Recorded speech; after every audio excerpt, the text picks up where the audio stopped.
morning, good afternoon, and good evening, and welcome to Radio Works World. This is your Authentic Wealth host, Mareli Scott, broadcasting all the way from South Africa. And I have the privilege today to interview and have on the show Lizelle Kachelhoffer, also from South Africa. I will let her introduce herself a bit more, but it's a very inspiring lady with such an amazing story, and she's using it to the advantage of other people. And welcome, Lizelle. It's awesome to have you on the show. Oh, thank you, Margie. Thank you so much. It's such a privilege to be here. Um, so please introduce yourself. I'm sure you're going to do it better than I can. What do you do? Tell us more about yourself. Okay. First of all, I'm a mommy and I'm a wife.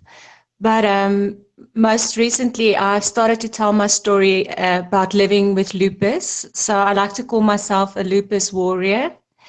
And I'm a South African, proudly South African. And I don't know what else you want to know. What do you keep yourself busy with? And tell us a little bit more about Mrs. Commonwealth as well. You were crowned as second princess recently. Yes, I was crowned as second princess on last Friday night, and it was an amazing journey. During my run for Mrs. Commonwealth, I've learned so much about myself, and I've grown so much.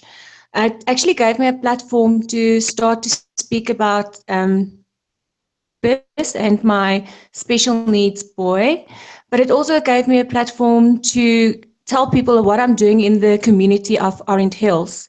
Well, Orange Hills is a squatter camp. It is about 6 kilometers from my house where I live, and it's a very, very poor community. I started working there about 6 years ago. I first started working there in the daycare, where I literally only went into the school and I worked with the kids and I played with the kids. And it got to a point where I just felt like I need to go into the squatter camp. Well, if you know South Africa, then you know that you don't just go into a squatter camp. It is dangerous. There was previous rapes of women. So it was very big decision for me to go in, but eventually I did go in, and I've been involved and working there and feeding the people, clothing the people, making sure they get medicine when they're sick, and I've recently started a skills development program. Wow.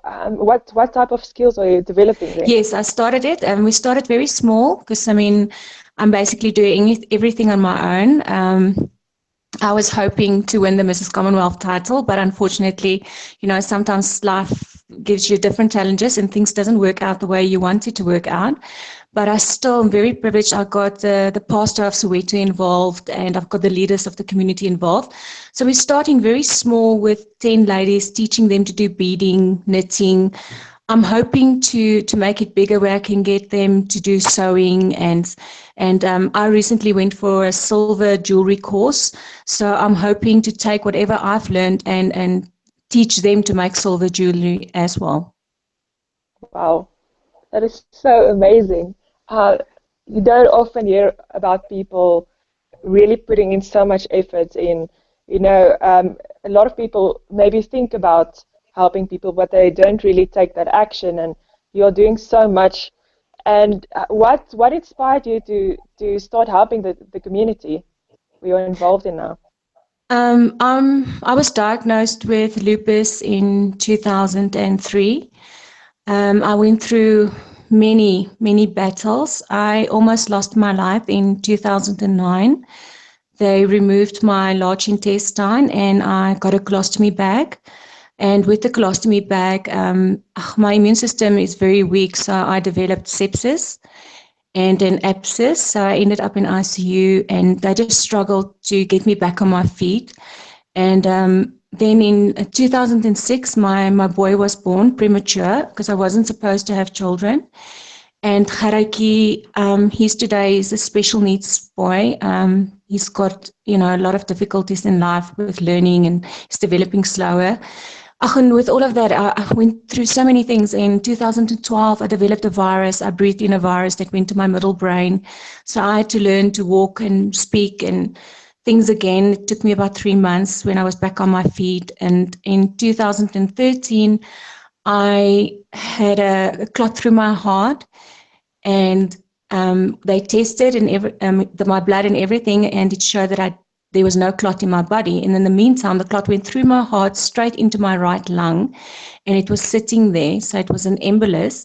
And because it was sitting there, there was no blood flow and nourishment to the lower part of my right lung, and the bottom part started to rot.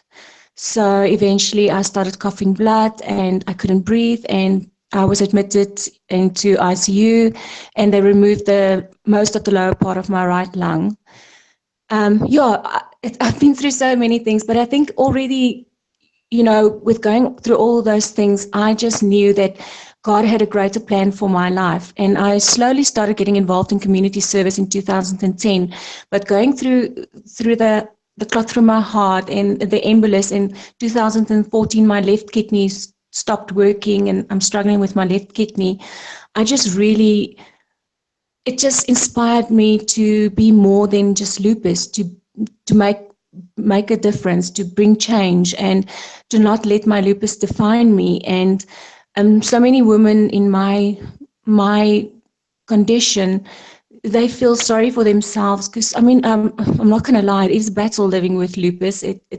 Today was a very hard day for me. I woke up this morning with extremely dry eyes, and my hands are aching because I've got arthritis in my hands, and I'm struggling with my feet at the moment. I have to go see a neurologist because when I walk or I drive or I'm spinning on the spinning bike, I lose sensation in both my feet, or it starts to burn. So it's not easy. I'm not saying it's easy to live with lupus, but you cannot go sit at home or feel sorry for yourself or let life pass you by. So I personally decided to bring difference and bring change in a community like Orange Hills. Wow, it's your story. I mean, I can't believe what you've been through in your life already. And what's amazing for me is how amazingly strong and positive you are. It's something you don't see often in someone, especially in someone who has been through so many things in their lives. I mean, you have all the reason in the world to be negative and to go sit in a corner and and feel sorry for yourself, but you're not doing that. Is there some point in time that you made that switch in your head, or were you always like this? No, I must be honest. In 2009, when I had the colostomy bag, I carried it for quite a while. It was very hard for me to carry the bag and have a baby that was so behind and struggling, because he was 3 years old, but he was very much behind from other children. So during that period, there was a time where I thought, I just couldn't do this anymore, and I felt like I was a burden to my family and my husband, and I felt depressed, but I'm just grateful that I worked through that. I went and I saw a psychologist, and I saw a psychiatrist, and they helped me to work through it. So I didn't do it all by myself. I definitely had help from the medical profession, and I had help from God, obviously. But in 2010, I made the decision to live a positive life, and I want people to remember me not as only being sick, because I am very public with living with lupus, and then obviously I've got secondary Sjogren's disease as well. I'm very public about that, but I want people to get motivated by my story, and I'm going in they have to remove my breasts before the end of this year. I had silicone implants, and it's been a while now where people are like thinking that maybe the silicone implants had something to do with me developing lupus and Sjogren's. So it's not medically proved yet, but my doctor's been persistent that she wants the implants to be removed, and because I had them for so long, I had them since 2001, it's going to be a big op on me, and I'm on blood thinners, and I actually thought of sharing that journey with women as well, and how I will go through all of that, but I will come out positive and strong on the other side. And I will just still, even if I don't have my boobies anymore, I will still continue doing all the things that I am doing. Wow. Yeah, that's what's so amazing about, if people share their stories like you, and that's what we believe in as well as Radio Works World, and me personally as well, um, that the things you go through in your life and your story, yes, it's there to shape you, to make you stronger. We don't always know why it's happening, but it's always also a responsibility to share it with others and not keep it to ourselves. Um, because it can affect so many people's lives, and that is what you believe as well, right? Yes, yeah, definitely. And I think people are easy to judge people with chronic illnesses because they don't understand and they're not walking in their shoes. But if people tell you that they're in constant pain and they're constantly fatigued, and it's truly it is like that. It's not, they're not full of epic corners. I don't know if you know that word in Yeah. America, but they're not making it up. They don't want to self-pity. It is, I'm very stiff when I wake up in the mornings. I have to bath to get a little bit more mobile, and my eyes are extremely dry. I have 3 different drops that I have to start throwing in as I wake up, and medication that I need to take for pain and inflammation. And like today, when I went to the gym all positive and my feet went completely numb 10 minutes into the spinning class, that I had to get off the bike. So it's definitely not easy. So I want to make people aware that living with lupus is not easy, and they have to have compassion. And not everybody is as positive as me, and it will take them a while to get there. But I just want people to have compassion for people living with a chronic illness, because it's not easy. It's definitely not easy. Mm. I must say, before I heard your story the first time, I only really heard of someone who had lupus um, many years ago. It's a family that we knew, Yeah. and their daughter had lupus. But I think I was primary school, and in between, I've never really heard of it again. And now, since I've heard your story, and and I see your Facebook updates and creating more visibility, I start to realize how many people there are that are actually living with lupus. But like you say, they maybe keep it to themselves. Maybe they feel ashamed, or people will reject them. I don't know what the case is, but we don't really hear Yeah. about it. Yeah, because when I go into hospital every 3 weeks, 3 to 4 weeks for polygram, it's hemoglobin for me to just boost or give me some sort of an immune system. And I'm with women all the time. And I mean, we women has walked a very long journey. I mean, I've been going to the hospital since 2003, and many are divorced, first of all, because their husband couldn't deal with the lupus. Many of them are very overweight because we do receive a lot of cortisone. So they are very depressed because it does make it more difficult for you to be mobile. So it can become a very lonely world. Like you feel like you cannot fit in anywhere because there's so many things that you can't do, and there's so many things that you're not allowed to do. But I mean, that's the one thing I'm trying to say is there is a place for you. You just need to find that place. Um, Even if Mm. it's, I was a big athlete. I used to love running. I mean, I'm absolutely love running, and I love spinning and love to cycle on the open road. And I used to do the 94.7, but because of my lung problems now, and I've got lung fibrosis as well, I can't ride the 94.7 anymore. And I mean, I'm not even talking about jogging. There's no way I can jog.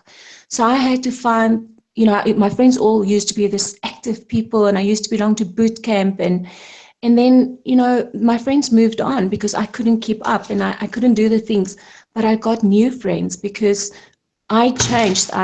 Sorry, my dog is sitting with me. Um, That's fine.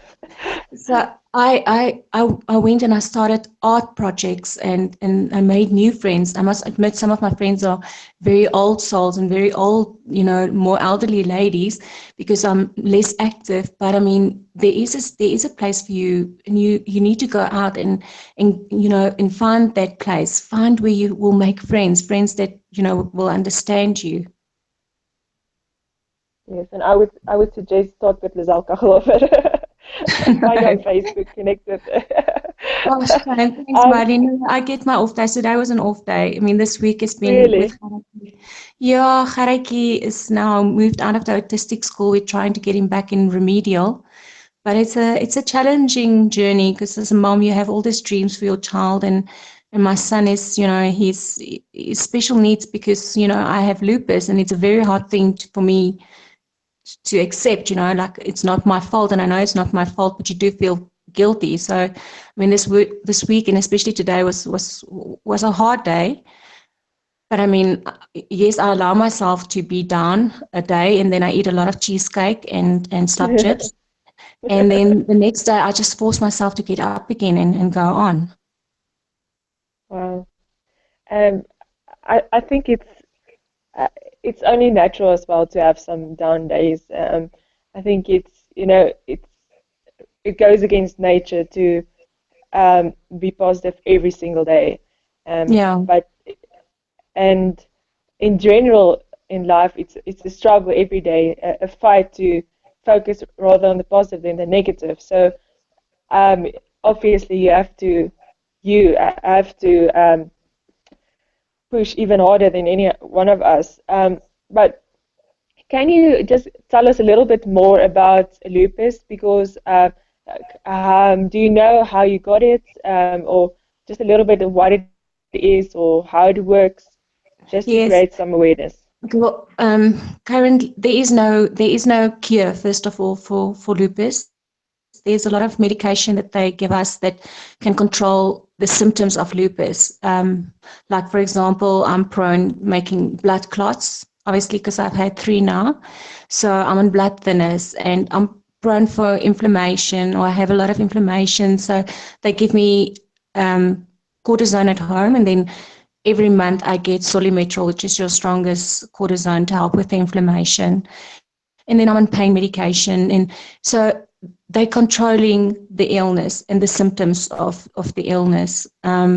Lupus is an autoimmune disease. It's a connective tissue autoimmune disease. And I think when I say to people that I have a weak immune system, or I don't, I'm struggling with my immune system, they get a little bit confused when they read that lupus patients actually have an active immune system.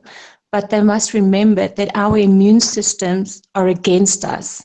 So where your immune system is fighting for you, my immune system is fighting me. It's fighting my body. So my body is destroying itself. My white blood cells, my antibodies is seeing my own cells as the enemy, and it's destroying it. Wow. Yeah, that's why you Uh, hear a lot of lupus. I've received chemo 6 times now. So you get it every 6 months. You get 2 doses. So what it basically does is it kills all your white blood cells, and then they try to build new white blood cells in your body. So I know Selena Gomez has recently spoke about that as well. I don't know if you read about it, but I know she's recently spoke about it as well.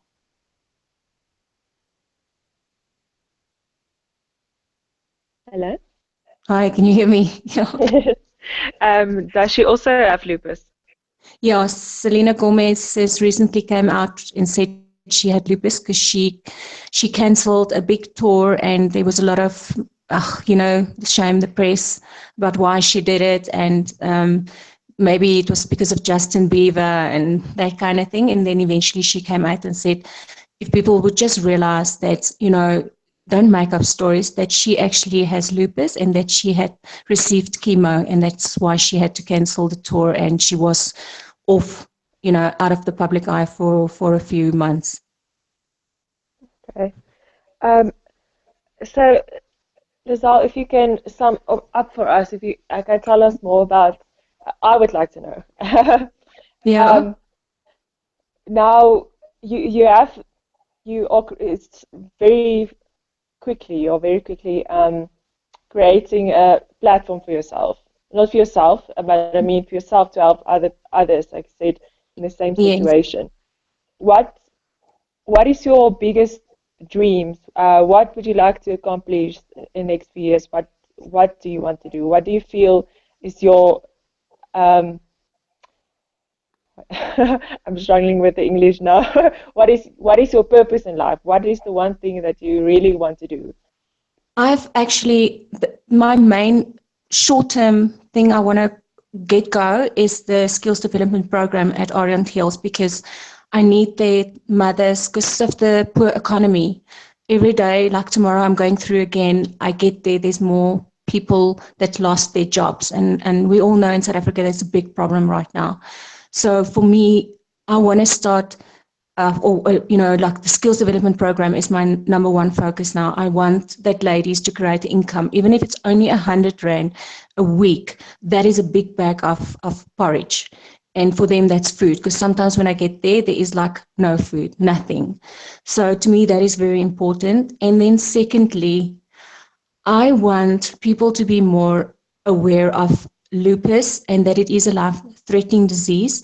And I want, especially in South Africa, that people that don't have great medical aids can afford the medicine that people like me who have a good medical aid, that they can also get it.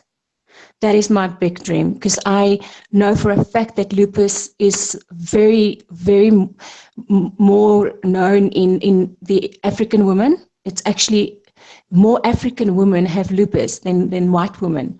And I mean, you know what our circumstances is. So I'm absolutely 100% sure there is many, many black women walking with lupus that have in the rural areas that have no idea that they have lupus. So I want Wow. to, yeah. So for me, it would be amazing if we can have lupus very well known, and that these ladies can also know about lupus, and that if they have joint pains or they struggle to have children, or, you know, that if they have any symptoms, that they will know that there is an illness called lupus and that they can be taken care of. Um, sure. I never knew that it's more prevalent in African women actually, Yeah, and it is. like you said, probably they, like you said, probably they don't know it either, and they don't understand what's going on with them. No, I mean, Um, in the rural areas, they don't even yeah, know about breast cancer and you know, that kind of thing. So, you know, shocking to know. As I walked the other day with a lady, and she said to me, "Her one breast is swollen," and you know, I was just talking to her concerned, because I do make sure they get to the doctor if there's something wrong, or the clinic. And she was talking about her breast, and I said to her, "But don't you? Are you in menopause? How old are you? You know?" And she said to me, "What is menopause?" So now well, you know how behind they are. They are so, the knowledge, it's unbelievable. They just don't have the knowledge. we have such a far way to go still, eh? Yeah, we Um, do.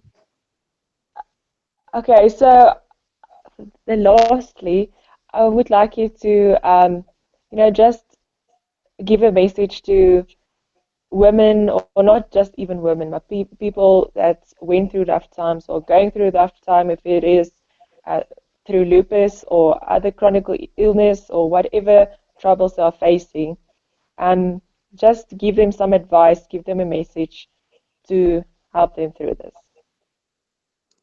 I just, what I would like people to know is that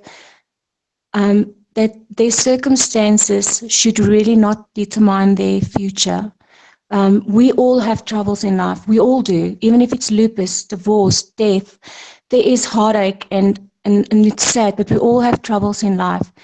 And I want people to not let their circumstances hold them back in life. That they should realize that life is so incredibly short, and that they should live it to the full. And yeah, I think that is my main message: is don't let your circumstances hold you back in life.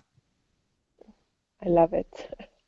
Um, and I'm sure you're going to change and touch a lot of lives with your message, and not just this message and this interview, but your whole life, which you're already doing, but it's just going to increase. The amount of people that you're going to reach is just going to increase.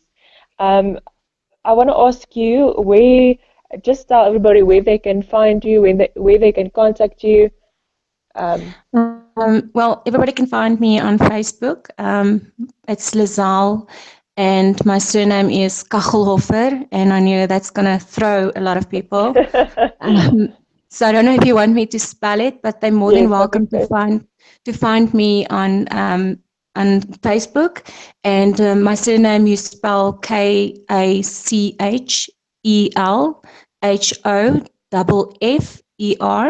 And I've got a public page that says Mrs. Commonwealth, Second Princess, but I felt like Mrs. Commonwealth was very much focused on Pink Drive, which is for breast cancer. And I mean, obviously, I couldn't raise enough money for them, and that's why I was Second Princess, because I was focused so much on Orange Hill. So I don't know if I'm going to keep that page, to be honest, and just, maybe start something like Lizelle Kachelhoffer Orange Hill, so they can look out for that as well. Awesome. Lizelle, it was so amazing getting to talk to you again. And first of all, it was amazing to meet you a few weeks ago, and I know we were destined to meet. And I thank you for joining us tonight and, giving your time, not just tonight, every day, with everything you're doing. You're such an inspiration for me personally. Oh, And thank you, Mareli, and thank you also for the opportunity. And please, if there's anybody that has heard me speak tonight, they're more than welcome to talk to me or contact me on Facebook. I'm not perfect. I'm going to have my off days, but I will understand what they're going through, and it's always easy to speak to somebody that knows what you're talking about, than people that you try to explain what you're talking about. definitely. Thank you so much. And I wish you all the best with, not that I'm not going to see you again or talk to you again, but I wish you all the best with everything you're planning and everything you're doing. And may you and your family be blessed. Oh, thank you so much, Mareli, and I hope to see you soon with coffee. Can I say that? Yeah, yes, that's fine. With that, I'm gonna say goodbye wherever you are in the world, where you're listening, and I trust that this message and Lizelle's story inspired you. And please subscribe to our YouTube channel, Radio Works World. Keep listening there. You will get live feed from there as well, from our other hosts as well. Just share this message. There are people that need to hear this. And have a good evening, good afternoon, or good morning, wherever you are in the world. Bye bye. Bye.